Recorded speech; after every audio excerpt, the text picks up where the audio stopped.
In this video, we will talk about farming. How can you make your farm profitable? For those who want to venture into it, what are the things that you need to know for you to be able to win in agriculture and farming? So check this video out.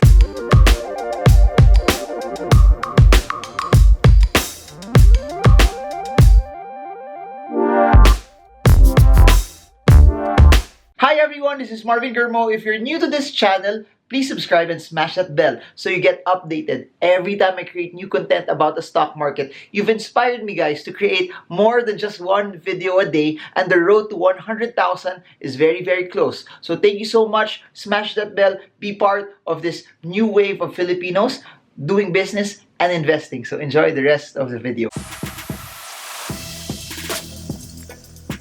Hey guys, so I got so many messages all about farming. It's so interesting because of the content that I've been putting out. It's been attracting different people that's so interested about not just investing but also business. It happens that there's a lot of people who are abroad who have land and have figured out that if I plant stuff there, it might be something that will earn for me. And there's been a lot of people who have been hyping, talking about, and are excited about agriculture. So what I did is I made a compilation on all of the videos that I posted about farming. I placed them in one go, just streamlined to answer all of the questions that you guys sent out. So this video will answer, do I need to raise money to be able to build the farm? Do I need to borrow? How important is the location in terms of me being a profitable farm? Does it really have to have as much access to the roads and irrigation as well? What about in my area if there's no one helping me out? It's just me.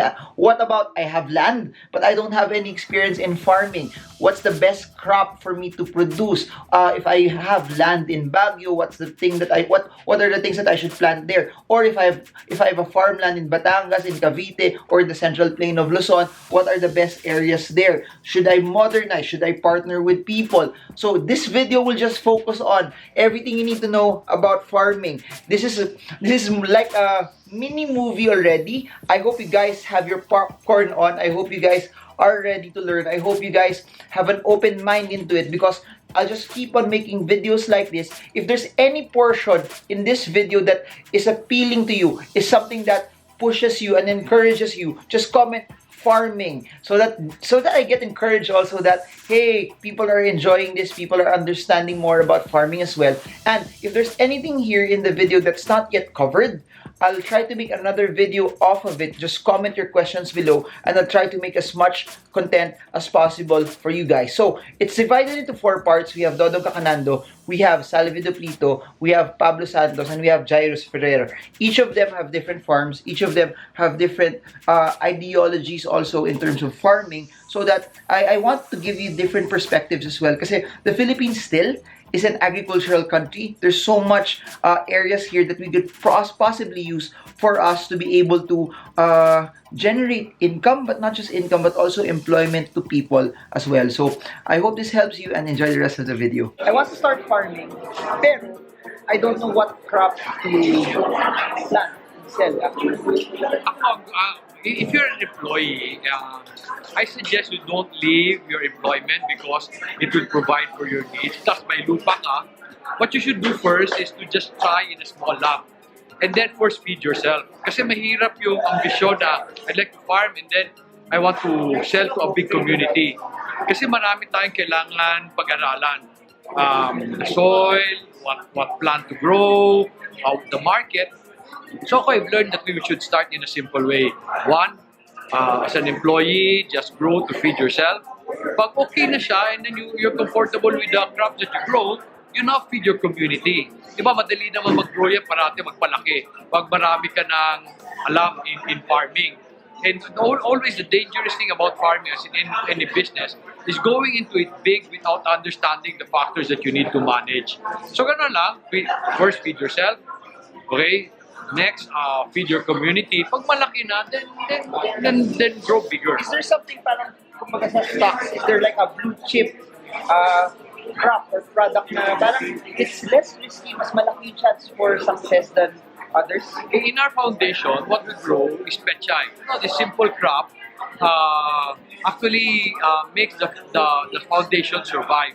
You know, petcha is a very, very cheap craft. And yet, kami, we have grown it into a scale now we grow 1 ton a week. Pero we Wow, start, 1 ton a week. pero we started with 50 kilos. When we started with 50 kilos, wala pang gusto bumili kasi pangit ng quality. And then when we started to improve, we started to grow it. We started to grow to 200 kilos, 300 kilos, and then today we're at 1 ton. But that's basically a 3-year journey. So, any craft maganda. In fact, so ang maganda nga ng pechay, I just sell it to my neighbor, to the public market. So, wala akong logistics, wala akong AR. So, ano blue chip? What does the community eat? But so it's not, but I don't know, composition of the petcha and cabbage are same. No, it is more complicated. Cabbage is more complicated. You grow that in cold climate, higher elevation. So petcha is not. Oo, so it's hindi na ordinary. So, ang dapat lang, tanong mo, ano kinakain ng kapitbahay ko? Alam mo, most people today, they still buy from Divisoria to supply their municipality. Di ba? Divisoria galing yan sa Benguet. Why not supply Laguna people if you're from Laguna, supply Cavite people from if you're in Cavite. Di ba ganun lang naman kasimple yun eh. Why do you want to sell to Manila? I like what you said, no? Focus first on your area Yeah. before selling Yeah. everyone Japan else. yung Japanese yung But why is a lot of people always they always want to sell to Manila? Because I think it's a big market. Ako ayoko ng market ng Manila. So many people are trying to sell to it. It's a very crowded market if you're in Manila. Pero di ba, I sell to my neighbor in Cavite if I'm from Cavite, di ba? Di ba, wala nagsusupply doon. Most of the time, wala nagsusupply. So I supply to my neighbor. If you do petcha, what's the biggest risk? You know, it's the same eh.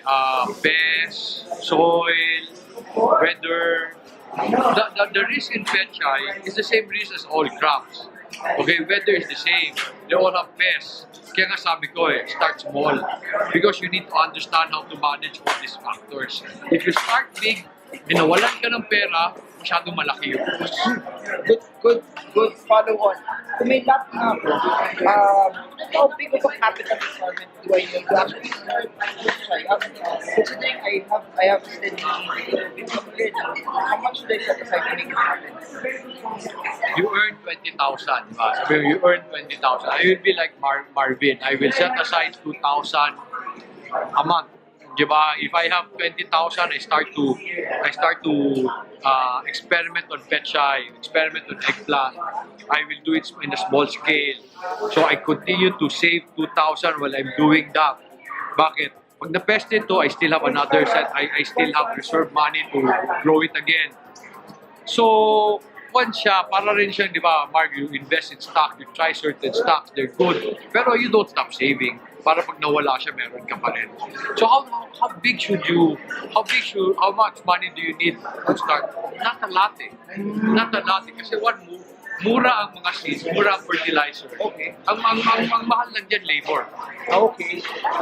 Ang labor is the biggest cost. But if you do it in the province, it's not as high as getting it here in Manila. Pero on the other hand, the other issue of labor is consistency. Can you trust them? And these things should grow over time. You just don't hire somebody magaling na yung farmer. Karamihan ng farmer ng Pilipinas mahina. So I have to develop them over time. Okay, last na lang. Tips for people who want to enter farming that have done the work but they're still trying to figure it out kung sa kanila talaga yun ang hindi. Do not think that pag mayroon ka mautangan, you will succeed in farming. Farming is one of the most complicated business that I have ever seen. So gagawin ko parati, kasi karamihan ngayon, they always blame government for lack of capital. Pag-ubutang naman, nawawala. Money is not the issue in farming as like in any business. It's the ability to be able to manage the money, the ability to work hard, also the discipline to save, to be prudent. So, ako, I will go back to basic. Many people have gone into farming, nagtaya ng maraming pera, nawala. I'd go back to basic. I'd go back to developing my habits, working on my character, and then go back to it slowly again. Di ba? Simula ulit. So yan ang kaya ko i-advise. I always believe in starting small, madaling magpalaki, parating madaling magpalaki. What made you go into farming and agriculture? Kasi you have to understand this, the stigma is most of the people who are going into that are relatively old. Yan mga Rado Chongson, age level, or even older pa. Siya nagsabi nun. Joke lang. Siya nagsabi nun. Okay. What? Yeah. So where we are today. Kasi di ba, the stigma is farmers are generally older? Yeah, that's a stigma, and I only because there was a season where people were getting into an exodus out of the industry only because the infrastructure around it wasn't supporting the industry. But the nice thing about agriculture is the basic thing of everyone eats. Everyone eats. That's it. That's the basic thing of it. And the next question is, as the trajectory of the population growth goes up, where are we gonna get the food? And which for me, which is sad because we even import our rice from Vietnam and Yes. Thailand. We can't even have our own. We can raise our own Yes. rice. Na rin. I mean, yes, I understand, but again, it's enabling people to get back into the industry and say, hey, look, we want to provide a way to make people see that there is actually money in agriculture, and there's actually good revenue if you do it right with the proper principles of life. So farming is quite a large industry. Very large. Very large. How did you pick what specific, sector or particular niche you would want to be in? Okay, so me to get to where I am today, it's a long journey, but at the same time, I figured it out because for the past 10 years, Marv, in and out, I was doing things myself. I'm not scared to carry things na magde-deliver ako mismo, waking up at 3 a.m. to be able to kukunin yung shipment or kukuha ng orders. After that, you're talking to clients, looking for opportunities to sell. And what people don't understand is farming is a full science industry. You have to understand nature, you have to understand how a crop grows, you have to understand the nature of things and how the logistics, and it's a whole movement and whole industry all to itself. Okay. Yeah. So, how did you evolve into Yeah. probiotics, right? No? Yes. Yeah, I started. I got it wrong. No. We started selling a product from Bukidnon Okay. on probiotic chicken, which is distributed all throughout the country through a supermarket. And that's where I realized that, wow, there is actually a market for such items, right? Uh-huh. But the biggest challenge, again, is the information flow of how to get the produce from the field, from the ground, all the way down to the consumers. And the interesting thing about it is there's a market for everything. There's a market for everything. It's just a matter of finding the match for this specific market. So how did you find the match, and how did you know that parang this is the market that I need to serve? The story behind the probiotic chicken is my classmate in farm school in Bukidnon came up with a product, and sabi ko, when I decided to go back into the industry, sabi ko, maybe we can sell it here in Metro Manila. Long story short, we did, and we did a cold call. Sabi namin ng partner ko, where are we gonna sell it, right? So common sense would say, go to the internet and look for a market. And most of the companies, you have to be proactive. So we went to the internet and we looked for contact us for that specific client. Simple, right? Common sense would say, Yeah. go to contact us. So we made a cold call. And true enough, kakatapos lang ng department na yon on looking for more products. The next day, we met them immediately. Okay. Presenting the product. And that's what catapulted it to where it is today. After that, after getting one client, what led you to getting the next and the next and the next one? Was it also easy, or parang after that it was relatively harder already? Was that sakto lang, right place, right time, or was it the first one that you contacted, or you contacted a lot of people as well? We contacted a lot of Okay. people. There was one person who I'd like to really honor in terms of pushing me to get into this. It's a chef. He's a chef. His name is Chef Robbie Goko. Okay. He pushed us to actually go for it.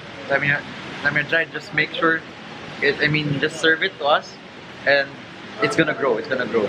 So it's a lot of it's a lot of problem solving, and the more clients that you solve, the more clients you try to serve, the more challenges comes in. The more the challenge comes in. Like for example, um, logistics comes in, the funding comes in. How do you make sure that learning how to do collection, learning how to do accounting? So all of these other things pile up. I'm like, I don't know how to do this, right? But the next thing is like, okay, you gotta figure it out. What do you think is the biggest problem right now in the agriculture industry? Why parang a lot of people are having a hard time or they're hesitating to actually enter it as well? That's a very, very challenging question only because there's a lot of factors. Okay. But the most common thing is really access to market. That's the most common thing that I would hear. Being farm to market roads, is it the infrastructure? The infrastructure is a big chunk of it, only, but that's beyond our control already because that's government's thing. But you can influence somehow. But again, it's really connecting people from where it is to where it has to be. So before, that's not. I guess that's one of the hardest parts, especially when there was no internet 30 years ago. Yes, because Mark, the freshest thing, the best thing for food is the freshest. The fruits or the vegetables has to be in the field. The best refrigerator is the soil, right? If you have storage, that means it adds cost to it, right? Okay. So what we're trying to do now is we would like to provide services where it actually shortens the supply chain, the value chain. We're not eliminating anyone, but we're enabling the industry to actually, oh my gosh, there's a market for this, we grow this. Oh, this is the way to serve it. Okay, this is how to do it. This is where to go, and this is how to sell it.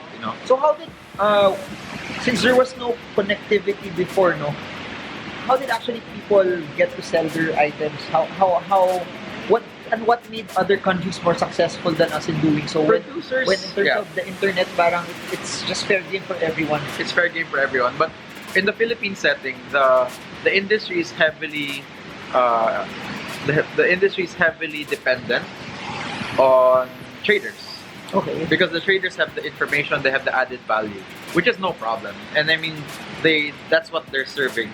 That's what they're serving the industry. But what we would like to leverage on is the capability of the Philippines to actually grow what other countries cannot. Okay. And we should actually grow from within, and the excess we should sell. And that is the business model of Israel. They feed themselves first, and the excess they sell out. Okay. So that's it. Very, very interesting that you have to make your people Busog muna. have Yeah. something first. Okay.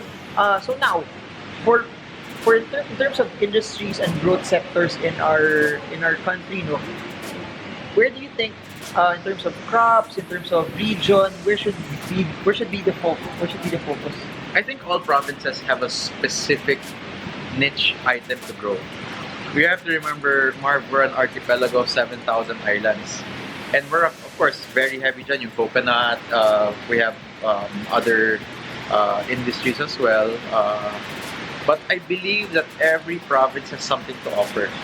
The question is, how do we now activate that again?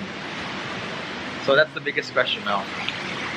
So it's possible kasi people have this stigma that eto lang, this Bukidnon lang, Benguet lang, Central Plain of Luzon are areas where you could actually make money from farming.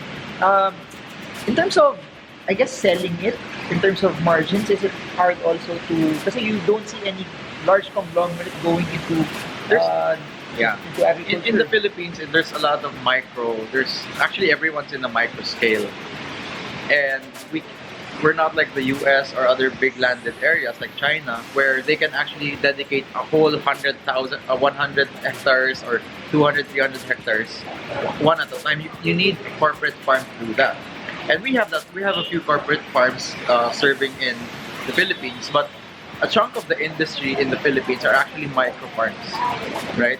And a lot of them can produce niche-specific products. And the next question is, for these niche items, where do you now move them into, right? Okay. So what's for the years to come? Now, what makes agriculture exciting here in the Philippines? What's something to look forward to? I'm personally excited only because there's a movement of young people getting into it. Okay. And there's a lot of people who are actually engaged in moving forward within their specific regions. Okay, so where we are coming in now, Marv, is actually how do we now engage people to do things at the right way, do things the right way in their specific farms. And there's no one right way, there's no one size fits all, right? So everyone needs to understand that each specific place has a specific way to grow there. So you have to understand, for example, if your elevation is up to a certain level only, ito lang yung pwede mo itanim. Hindi mo pwedeng itanim yung from the highland areas. Okay. So that's common sense, right? Yung Tagalowland naman, you don't force na you plant what you have dun sa taas. Okay, so that's where the science and study come in. There's no one size fits all, and usually people would ask, anong magandang itanim? Ang next question there is, ano yung pwede sa inyo? Okay. So here, I get this question most of the time, no, na may lupa ako, can I enter into farming kagad? So the answer is not necessary. You can. If you have lupa, good. Okay. But the next question is, will you be dedicated to actually stay there? To actually focus on how in terms of watching over the farm and in terms of the time that you need to spend to make it profitable, no, how much of an effort does it take? What I learned when I was in Bukidnon is I was lucky enough, Marv, to actually be involved with microfarm, which that dun ako with for 5 years, and then I started to get involved in how a corporate farm actually runs.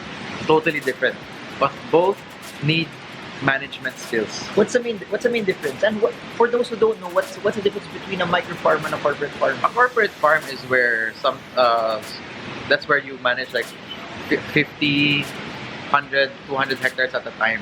And we have that in the Philippines. So if you haven't been to Mindanao, go check it out.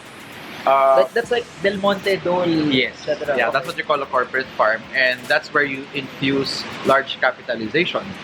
And of course, not everyone can do that, only because that involves, you need to have a conglomerate type of management system, right? But in the difference between the micro farm is the micro farms can actually program what they have in the field based on their capacity. Okay, now if you have a loop, kung meron kayong lupa, I encourage you to look at what can be grown there and what your local market needs. I always encourage people to go local to local, only because everyone eats, and someone in your area will need something. And it's cheaper not to export it anymore. Yes, Marv, the biggest cost of food is actually food miles, logistics. And the challenging part, here's a neat info. A nice info is, I don't know if it's nice, but an information it's cheaper to send vegetables from Mindanao or a container van of food to Mindanao to other parts of the world compared to Mindanao to Metro Manila. Talaga? For what reason? When you say other parts, that you're saying Indonesia or Yeah, I was talking to a corporate farmer and he said, "Jai, it's cheaper to send Mindanao to Japan or Mindanao to LA compared to Mindanao to Metro Manila." for what reason? For what reason? Logistical cost, Okay, so it's more expensive to. the bureaucracy. Okay. There's a lot of factors, which on another topic. Okay, so part of your business now, what you're developing also is something that will benefit farming, but it's technology It's related. technology driven. Okay, we'll just end this video with one thought. Any tips naman for those that want to enter farming? Could be trading, starting their own, tilling their own farm. What do you have? What do you tell them? I suggest that this is my experience. I volunteered and I started to work for other people's areas and fields, and I would actually volunteer to say, hey, can I do this for you? Okay, so again, I would encourage them to look for someone to actually work for first, learn from that experience, and study a lot, especially when it comes to agriculture. It's a lot of studying. Alright, so that's it. Now, what I got from there, especially from the last part, no, is don't chase after the money first. Chase after learning and building your skill set, because he did it for free, right? When you were volunteering. so start, we were doing it for free. I was doing it for free, but later on, You got paid for it? nakasweldo na ako, so Okay. that was fun. But syempre, when you're starting out also and trying to volunteer for it, the pay naman isn't as big eh. Not as big, but Yeah. that's the reason why, in agriculture, you'll learn how to be number one content. Number two, you'll need to learn how to live within your means talaga. Yun talaga eh. And then, of course, you have to find ways to come up with solutions from actually what you have around. So that's it. Don't chase after money. Learn as much as you can, and then build your skills, and then don't be scared to take risks as well. So as of now, farming in the Philippines, hindi tenable. Hindi, yung current structure niya, hindi yun magbabago, mamamatay. Unless bumalik na yung mga overseas Filipino workers at gagawin nila yung farming. Eh buti naman nakikita ko na yun. Nakikita ko na yun. Then may question ako para sa video. Pero why do you think it's the future? Yung Philippines, pag tiningnan mo yung GDP naman,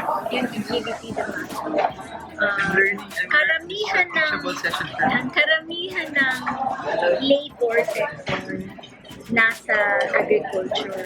And yet, yung contribution ng agriculture to GDP is very low. Ibig sabihin, may upside siya, pero low productivity at the moment. Eh ano ba yung pinakang-ganda ng Pilipinas? Di ba lupa? Kasi maraming volcanoes, ganyan-ganyan. So, the land is right. Instead of, ang ginawa kasi ng ibang administration, nilipat yung focus from agriculture to manufacturing, services, etc. Pero tama ba yun? Eh, yung mga tao natin na naghihirap nandun sa agriculture, kung gusto mo na ma-remove yung poverty, tapos ma-bridge yung gap between the rich and the poor, do not move them to an industry na wala naman dun yung skills nila at wala dun yung resources nila. Instead, i-nurture mo yung industry kung nasa kasi. So, agriculture pa rin talaga. Pero hindi magsusurvive ang Philippines. can this happen? Eh, kung bumalik na lahat ng 12 million overseas Filipino workers, edi in the next 5 years. Kasi, how long does it take for yung plantation? Ilang buwan bago kayo na-break? Actually, last year pala kami nakapag-start. And then harvest season would be next 3 months, which is May. For 6 months siya. So we are thinking, ang break-even yan is siguro 2 cycle, which is 2019 or 2020. Less than 5 years. Less than 5 years. Less than 5 years.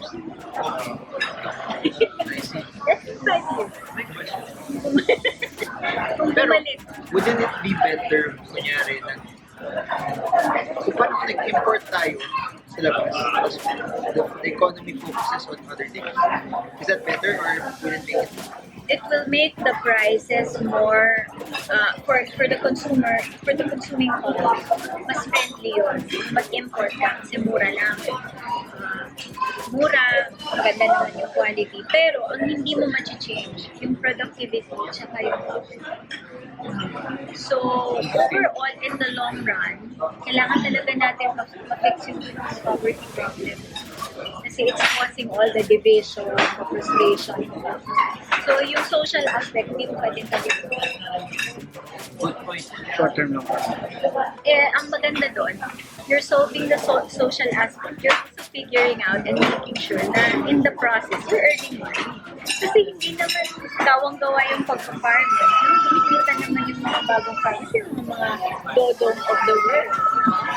Possible naman. At ang mga pamphlet. Wala pa lang. Are you learning? Oo naman, sobrang Pero madami kasing reforms na kailangan mangyari. For instance, the use of collateral. Kasi maraming lupain sa Pilipinas na hindi magamit for financing. Tapos yung banking system, yung mentality ng banking system, hindi maayos, hindi good enough para mag-lend to farmers. They're always looking for track record. Kasi sino bang farmer sa Pilipinas ang may 5-year, 7-year track record? Ano yung bigger problem? Infrastructure na farm-to-market rules or yung access to funds? Financing. Kasi kung may financing ka, magagawan mo na ng paraan yung supply. Pero what's your take on profit crowdsource na farming? Alam mo, ang problema kasi, yung propital, yung regulatory system, hindi pa prepared for it. Pero I'm not saying na wala siyang future. Kasi pag tinignan mo yung business model, maganda eh. Diba? Maganda. Although may mga scams din. Pero they're Diligent. Pero yung propital, okay naman. At yung clear yung idea. Pero kailangan pa to make sure that both the investor and the farmer are protected. Kasi may possibility na meron dun sa relationship na hindi kunwari si farmer nag-invest ka dito sa farmer na to. Si farmer nag-fiesta. Yung binigay mong 15,000 ginastos para magpainom. Ano yung protection ng investor? Malayo ka. Over OFW ka. Hindi mo kontrolado yun. Risk mo na Madami may questions about farming. Sakto nga itong natin video. Pero their question is, yun nga, would it be advisable for Filipinos who have extra money na they just really want to invest in farms pero they can't really manage it? Is that advisable or do they really have to be an entrepreneur in farming? yung investing in a farm without doing farming, you're securitizing it. Parang you're turning it into a financial instrument, although it is investment. Ang important dyan, parang stock investing din eh. Kailangan may due diligence ka. Sino ba yung may-ari ng farm? Yung farmer, ano yung character niya? In the past ba nababayad siya ng utang? Ganon. So, it can work, it may not work. Nasa pag-aaral. May sinabi sa akin dito, sabi niyo, it takes yung prices ng rice have increased so much over the past years. What if mag-shift na lang tayo from other crops na cheaper na hindi masyado nagtataas? It might be better for more Filipinos. So, like sabi niya, ang daming gulay, hindi nagtataas ng price for so many years. Pero rice, nagtataas. Mas mura at this point. Ang problema kasi sa rice is very political and it's the staple food. So you can't, it's dangerous for you to experiment. Diba? Kasi pag umaas yung presyo, nagre-react yung masa, na-apekto si politiko, nagkakaroon ng headlines scenario. So it's a very emotional issue. So you want to make the price as low as much as you can. And the best way to do that, pag may kakulangan, is to import talaga. Kaya lang yung policy. Vietnam, Thailand. Pero ang tragedy dyan, Vietnam, Thailand, natutulang yan sa rice nila sa Pilipinas. Dahil sa ito. Ito eh. Ang ito. Kaya na innovation. Alam mo kung bakit? Yung Pilipinas kasi hindi nag-innovate. Mahina sa forward thinking. Andito yung mga scientists, hindi naman ako hindi nagiging productive. So yun na yung entrepreneurship that you need to innovate or die. Na connected sa overseas Filipino na phenomenon. Sarap pag-aralan niya. When people talk about agripreneurship, they would always think, mahirap yan, yan para sa akin. Why agriculture? And why agripreneurship? Iba yung agriculture lang sa you know how to do the agriculture part and make it really a profitable business. Right, exactly. May mga kasama rin ako dito, may mga partner po ako dito sa pagiging agripreneur dito sa Dubai. And why we choose agriculture? Nakita namin yung demand, nakita namin especially yung average age po ng mga farmers natin is 57 years old. 57? Almost magre-retire. Ka-age mo na halos. Just kidding. Okay. Ganun katindi po ngayon. Especially yung mga anak nila or yung mga family nila, walang transition na nangyayari kasi they did not find agriculture or being a farmer as a lucrative career sa buhay nila. So, bababa na baba yung employment ng agriculture. At the same time, maliit lang po yung sweldo ng mga farmer natin. And this is one way or advocacy na gusto namin i-build up or matulungan din yung mga farmer natin, especially sa Pilipinas. And one key point here is yung economy ng Pilipinas is growing, pataas ng pataas, especially yung consumption area, syempre lahat tayo, we are going to eat 3 times a day. So, what we need is a Pablo, full minsan farmer. 4 or 5. Tuna lang, coach. Tuna lang, tuna Keto lang. kasi.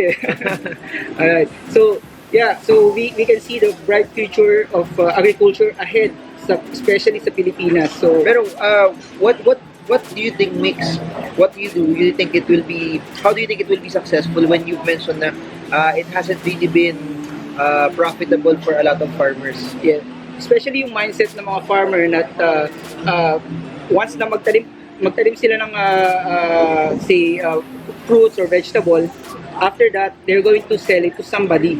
Then that somebody will have to sell it sa market or sa palengke. However, ang pinaka-importante dito, yung pagiging agripreneur mo na gusto mo i-maximize yung profit or yung gain ng farmer itself, which is what we call farm to market approach, na we actually try to eliminate the middleman. Nandito po kami para i-set up po yung channel na to, yung distribution na to, na yung farmer mama-maximize niya yung benta niya, na produce niya, papunta po sa mga consumer. Okay, so you mean the profitability there is because you even eliminate the middleman, Yes. tapos yung markup ng farmer becomes higher, and sa inyo rin as a business, mas lalaki rin yung Mas lalaki. income ninyo. So both parties will benefit, especially mga farmer natin. And hopefully with that approach, marami ring babalik sa agriculture ng mga kababayan natin.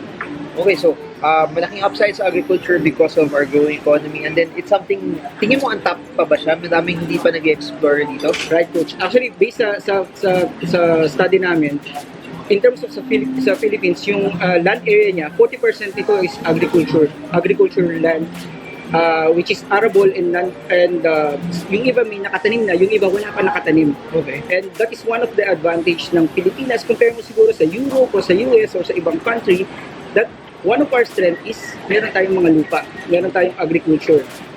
Ang kailangan lang natin is i-untap yan and i-focus, especially yung government natin. And what is one good way, especially the new administration na nag-focus sila sa agriculture since 2016. Okay, so 40% is arable land Arable land. na pwedeng gamitin.